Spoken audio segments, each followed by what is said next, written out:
Hi, I'm Liz from Clean and Organised, and welcome to our brand new year of 2015. Well, today we are going to be organising the pantry, and over the next couple of weeks I'm going to be organising 3 more areas of the house, so 4 in total, and I hope you can enjoy this journey. And today we're going to look at the pantry. So follow me. So Linda, thank you for letting us being able to reorganise your pantry today. So what we're sort of noticing is it's just like a typical family pantry in somebody's house. It's we've got lots of things. We've got snacks, we've got cooking gear, we've got baking goods down below, which I'll show in a moment. But it's looking a little unorganised, isn't it?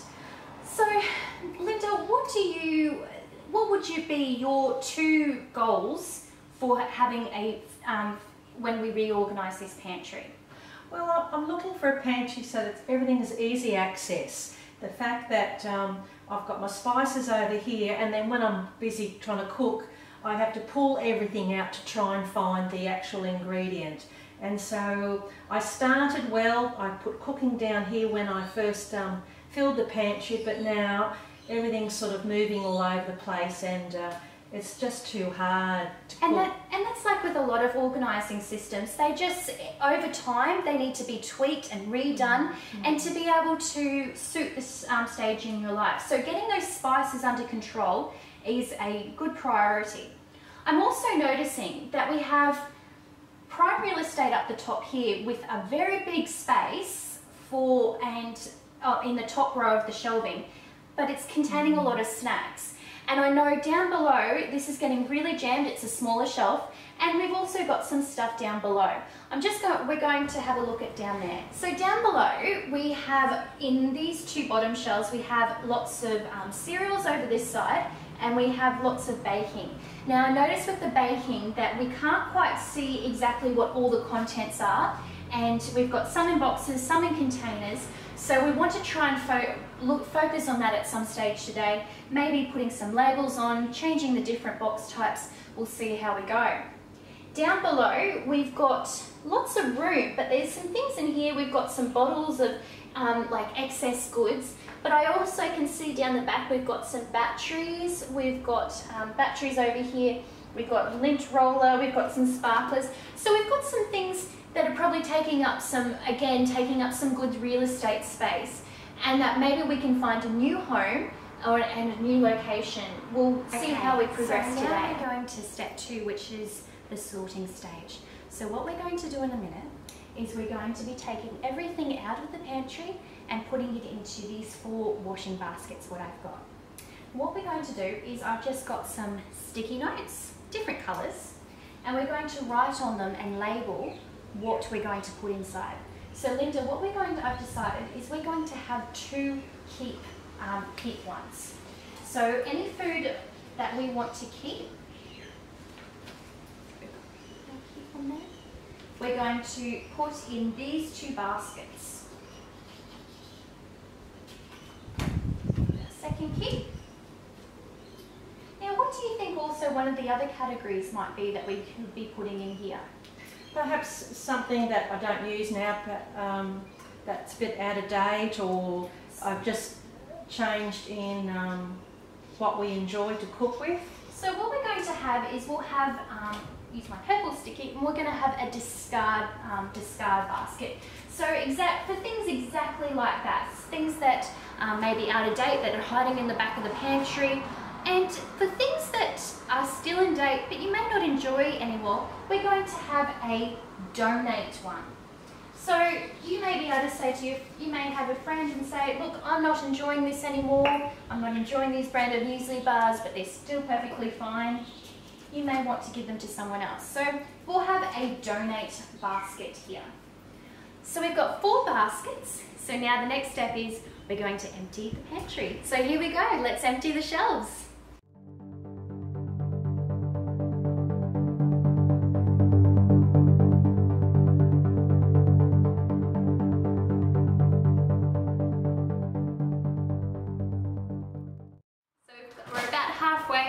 And we'll continue on. So now we've emptied out the pantry. So what we're going to do now is, this is the perfect opportunity to give it a clean, give it a wipe over, get all the dust, things that have spilt in there, and I'm going to use a dusting mitt and maybe a damp Enviro cloth as well. So let's give it a go, giving it a good dust, get the walls,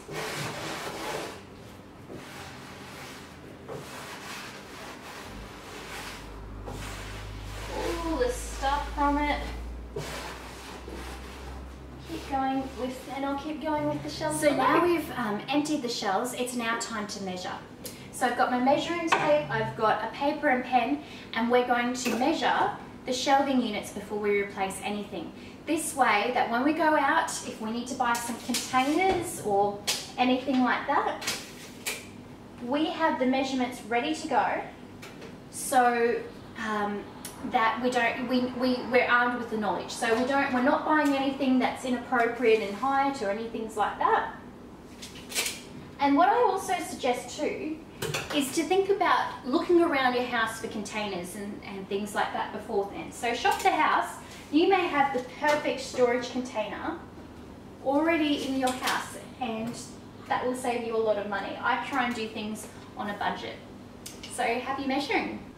Okay, so what we've done is we've got everything out of the two keep baskets, and we've likened them together, group-like items, on the dining room table.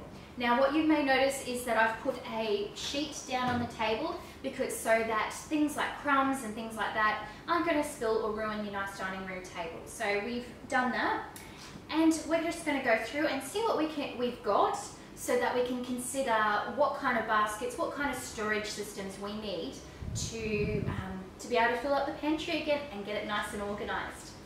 So Linda, what I've noticed over here is we've got a lot of spices over here.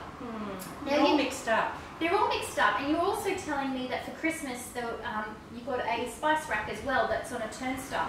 So now we've got triple the amount of spices here. So we may go through that today, get rid of doubles and see what we can do organising that, because that was a big priority for you. Now I noticed that you've got lots of types of cereals over here. We may consider, have you thought of maybe getting a cereal box maybe? I think so. It would help better than using the old clothes peg, but to keep them fresh and a little bit easier, and they can stack a bit better on the shelves, rather than taking the full width of the shelf. I think that's a great idea. I also, I know that you work and you take a packed lunch to work, so we've got lots of muesli bars, but what I was thinking is maybe getting a storage container and taking them out, and so that the boxes aren't taking up a lot of room there. So we may combine them all there. I like this idea of the rack stacking basket here for the pasta. We may refine that a little. I can see there's another one where the spices are. So we may refine that concept a little and see what we come up with. We've got some big bulky items down here. We've got some juice. So we may put them on the bottom shelf or try and change things up, because you're not accessing that as much. We've got some different gravies here. We've got some cake mix. We've got lots of, what are they, packets, like sort of savoury rices. Savoury rice, dinner starters. And I was actually thinking of having an idea of putting them in baskets on the shelf. So that could be a way. We'll consider that as we go through. We've got lots and lots over here of these flours and sugars. And I actually have noticed that some of these aren't labelled. We've got some labelling here, but some of it's hard to see inside what's there. So what I'm thinking is maybe labelling them, maybe considering getting some new containers, because so that they can fit nicely in the container. The round containers don't fit all that well. Unless they can stack identical size, they just get lost in the back of the pantry. So we may consider doing something like that here. I also notice a trap when you've got like an overstuffed pantry and you can't find things easily. I noticed that we've got 1, 2, 3 packets of coconut. So maybe you lose what's there. So we may combine it and put it into one container so we know that we've got the right amount of items. We've got some more drinks down here, different things. So we're going to have a play, we're going to see what we can fit, and then we'll do a shop and see what the final result is. Okay, Linda, it's now time for the big reveal. Are you ready? Yes. So let's have a look.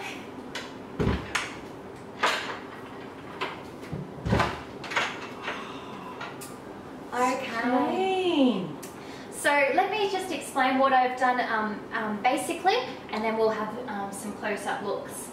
So up the top here, I decided, if we remember that there are lots of snacks and things like that, instead I've put baking products, and I've got them into clear containers so we can see how much stock we have of each item, and we've clearly labelled what they are. So no more will you be trying to think about guessing. No more guessing what you've got, and you won't have double ups of anything. Down here I decided to make it a bit more of a dinner cooking shelf. So we got that spice situation sorted. You were all concerned about the spice. Now you can easily turn on the turnstile which spice you need. And we've got a few little extra ones over here. Now I noticed that we weren't making much room of the door space, so we put up little baskets just with some command hooks here, and I've got my cover suits, I've got dinner bases up here as well. So that gets it out of the bulk into the depth of the pantry, so you can find things easier. And I'll show you what we've done. So down below is where we've put the snacks. Now I love this double shelf that was sitting in the pantry already, so we reuse this item, and instead we've put the snacks in little containers that we can grab in and out. So when you're packing for lunch, you just grab it, and you can just grab the muesli bars, the fruit pots, the juices easily. Anyone can find it, and you're not saves time. We've got the cereals now in airtight containers, making that cereal last fresher. And we've got some biscuits ready to go. Now down below, we've got your Tetra packs of like juice, there's some long life milk and some liquid chicken stock. So you can put that in there, and it's all labelled. And here we've got an overstock one. So what I would encourage you to do is, if something up the top is empty, check down here first before going into buying some new ones.